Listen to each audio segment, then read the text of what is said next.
This is Fireside Reading, where I sit every day and read a little bit of a wonderful old book. And over the course of weeks, even months sometimes, depending on how long the book is, we read a book together, and it's great fun. And I'm so glad that so many people have found this. And I was thinking today how sad I am that it's a sad chapter today, how sad I am that my mum and dad aren't around for this. They would have loved this. I very unsatisfactorily moved to America when I was quite young, 22.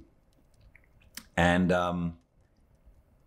so they were left alone at home, and they both liked to read, and they both liked to read to me when I was a kid, and they liked to be read to by me when I got a little older. So it's a sadness that they're not here to join us, and they would have done if they could have gotten around the technology. But I suppose that's the way of the world. But I am glad that others have found this, and I am so happy to be doing it. And it seems like slowly fireside reading is becoming a thing. As many of you know, I just released the first fireside reading for release on DVD and video, and that's The Wonderful Wizard of Oz. And who knows, maybe over the years I will do more of these. I will continue reading live because I love this part of it very much. And currently, we're reading David Copperfield. We're nearing the end of it. I think we have about another week to go. And he's wrapping stuff up. And I was thinking today also of, which bits he's got to wrap up. And there are several stories which I'm itching to find out what's going to happen about. And here's one of them. Welcome to a fireside reading of David Copperfield by Charles Dickens, Chapter 53, Another Retrospect. I must pause yet once again. Oh, my child wife, there is a figure in the moving crowd before my memory, quiet and still, saying in its innocent love and childish beauty, stop to think of me. Turn to look upon the little blossom as it flutters to the ground. I do. All else grows dim and fades away. I am again with Dora in our cottage. I do not know how long she's been ill. I'm so used to it in feeling that I cannot count the time. It is not really long in weeks or months, but in my usage and experience, it is a weary, weary while. They have left off telling me to wait a few more days. I have begun to fear remotely that the day may never shine when I shall see my child wife running in the sunlight with her old friend Jip. He is, as it were, suddenly grown very old. It may be that he misses in his mistress something that enlivened him and made him younger, but he mopes, and his sight is weak, and his limbs are feeble. And my aunt is sorry that he objects to her no more, but creeps near her as he lies on Dora's bed, she sitting at the bedside, and mildly licks her hand. Dora lies smiling at us, and is beautiful, and utters no hasty or complaining word. She says that we are very good to her, that her dear old careful boy is tiring himself out, she knows, that my aunt has no sleep, yet is always wakeful, active, and kind. Sometimes the little bird-like ladies come to see her, and then we talk about our wedding day and all that happy time.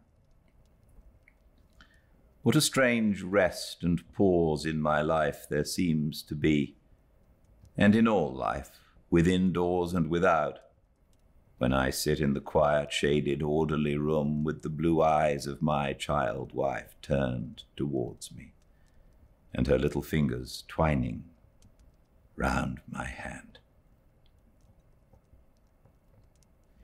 Many and many an hour I sit thus, but of all those times, 3 times come to freshest of my mind. It is morning, and Dora, made so trim by my aunt's hands, shows me how her pretty hair will curl upon the pillow yet, and how long and bright it is, and how she likes to have it loosely gathered in that net she wears. "Not that I am vain of it now, you mocking boy," she says when I smile, "but because you used to say you thought it so beautiful, and because when I first began to think about you, I used to peep in the glass and wonder whether you would like very much to have a lock of it. Oh, what a foolish fellow you were, Dodie, when I gave you one." That was on the day when you were painting the flowers I had given you, Dora, and when I told you how much in love I was. "Ah, but I didn't like to tell you," says Dora, "then how I had cried over them because I believed you really liked me. When I can run about again as I used to do, Dodie, let us go and see those places where we were such a silly couple, shall we? And take some of the old walks, and not forget poor Papa." "Yes, we will, and have some happy days. So, you must make haste to get well, my dear." "Oh, I shall soon do that. I am so much better, don't you know." It is evening, and I sit in the same chair by the same bed with the same face turned towards me. We have been silent, and there is a smile upon her face. I have ceased to carry my little burden up and down stairs now. She lies here all the day. "Dodie?" "My dear Dora." "You won't think what I'm going to say unreasonable after what you told me such a little while ago of Mr. Wickfield's not being well. I want to see Agnes. Very much I want to see her." "I will write to her, my dear." "Will you?" "Directly." "What a good, kind boy. Dodie, take me on your arm. Indeed, my dear, it's not a whim, it's not a foolish fancy. I want very much indeed to see her." "I am certain of it. I have only to tell her so, and she is sure to come." "You are very lonely when you go downstairs now?" Dora whispers, with her arm about my neck. "How can I be otherwise, my own love, when I see your empty chair?" "My empty chair." She clings to me for a little while in silence. "And you really miss me, Dodie?" Looking up and brightly smiling. "Even poor, giddy, stupid me?" "My heart, who is there upon earth that I could miss so much?" "Oh, my husband, I am so glad, yet so sorry." Creeping closer to me and folding me in both her arms, she laughs and sobs, and then is quiet and quite happy. "Quite," she says. "Only give Agnes my dear love and tell her that I want very, very much to see her. and I have nothing left to wish for. Except to get well again, Dora. Ah, Dodie, sometimes I think, you know, I always was a silly little thing, that will never be. Don't say so, Dora. Dearest love, don't think so. I won't, if I can help it, Dodie. But I am very happy, though my dear boy is so lonely by himself before his child wife's empty chair.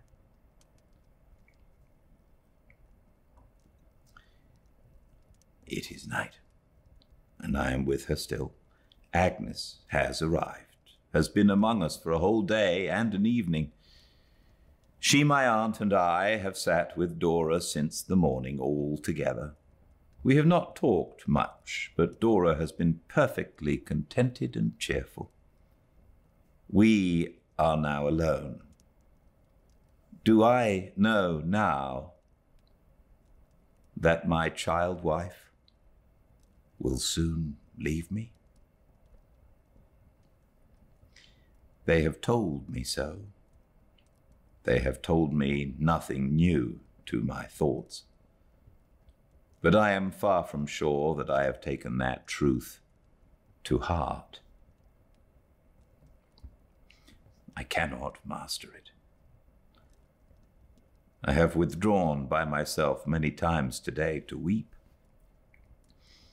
I have remembered who wept for a parting between the living and the dead.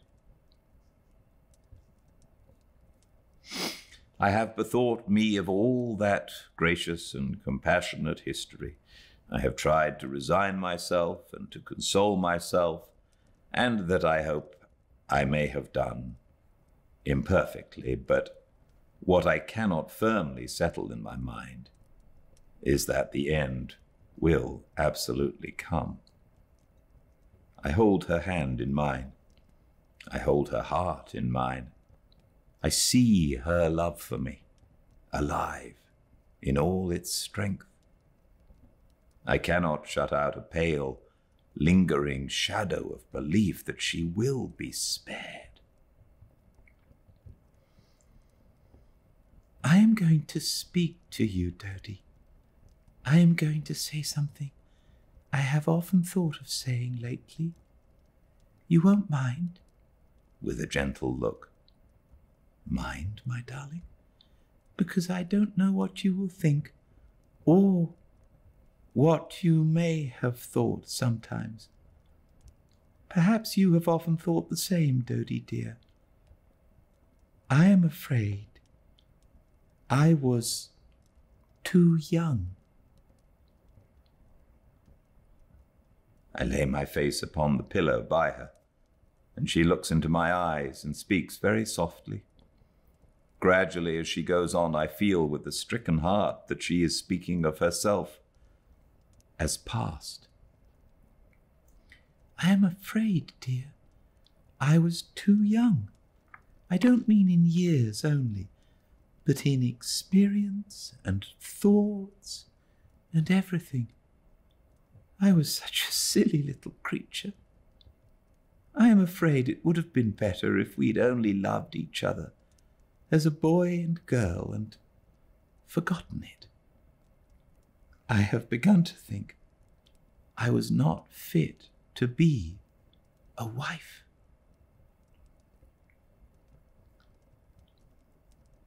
I try to stay my tears and to reply, "Oh, Dora, love, as fit as I to be a husband."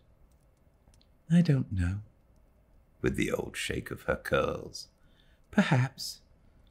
But if I had been more fit to be married, I might have made you more so too. Besides, you were very clever, and I never was. We have been very happy, my sweet Dora. I was very happy, very. But as years went on, my dear boy would have wearied of his child wife. She would have been less and less a companion for him. he would have been more and more sensible of what was wanting in his home. She wouldn't have improved. It is better as it is. Oh, Dora, dearest, dearest, do not speak to me so. Every word seems a reproach. No, not a syllable, she answers, kissing me. Oh, my dear, you never deserved it, and I loved you far too much to say a reproachful word to you in earnest. It was all the merit I had except being pretty, or you thought me so. Is it lonely downstairs, Dodie? Very, very. Don't cry. Is my chair there? In its old place. Oh, how my poor boy cries. Hush, hush. Now make me one promise. I want to speak to Agnes. When you go downstairs, tell Agnes so, and send her up to me. And while I speak to her, let no one come, not even Aunt. I want to speak to Agnes by herself. I want to speak to Agnes quite alone. I promise that she shall immediately, but I cannot leave her for my grief. I said that it was better as it is, she whispers, as she holds me in her arms. Oh, Dodie, after more years, you never could have loved your child wife better than you do. And after more years, she would so have tried and disappointed you that you might not have been able to love her half so well. I know I was too young and foolish.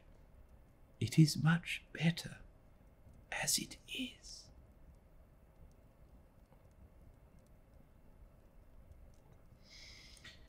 Agnes is downstairs when I go into the parlour, and I give her the message.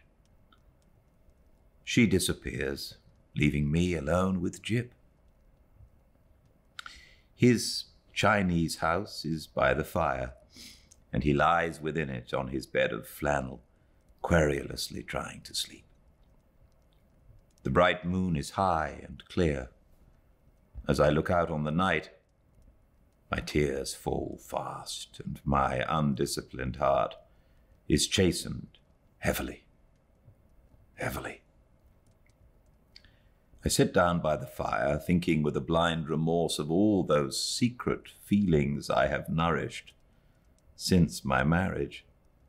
I think of every little trifle between me and Dora, and feel the truth that trifles make the sum of life.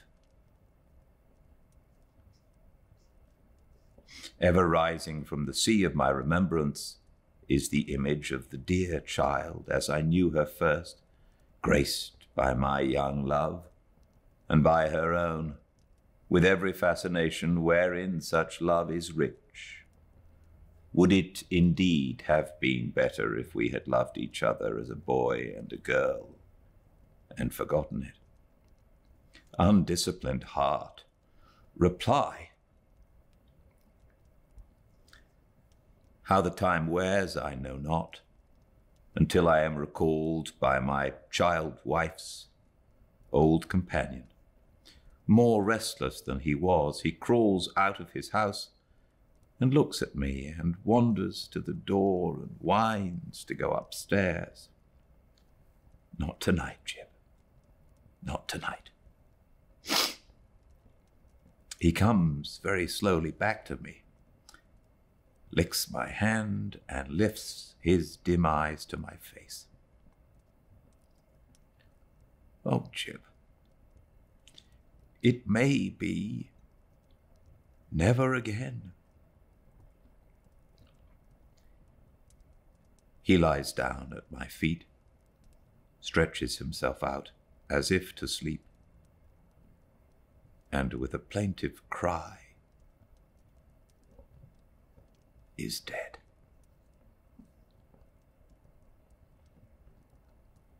"Oh, Agnes, look! Look here!"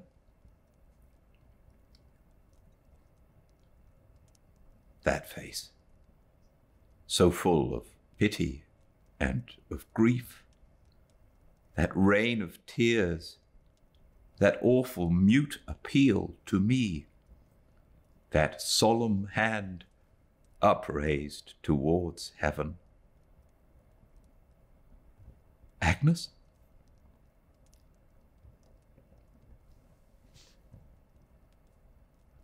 It is over. Darkness comes before my eyes, and for a time all things are blotted out of my remembrance.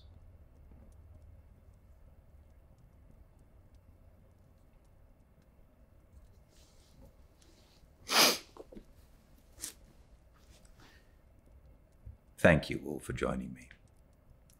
I'll see you all tomorrow, same time and place, at Fireside Reading on Instagram Live at 5 Pacific, and all the chapters uploaded to the YouTube channel Fireside Reading. But until then, please stay very well.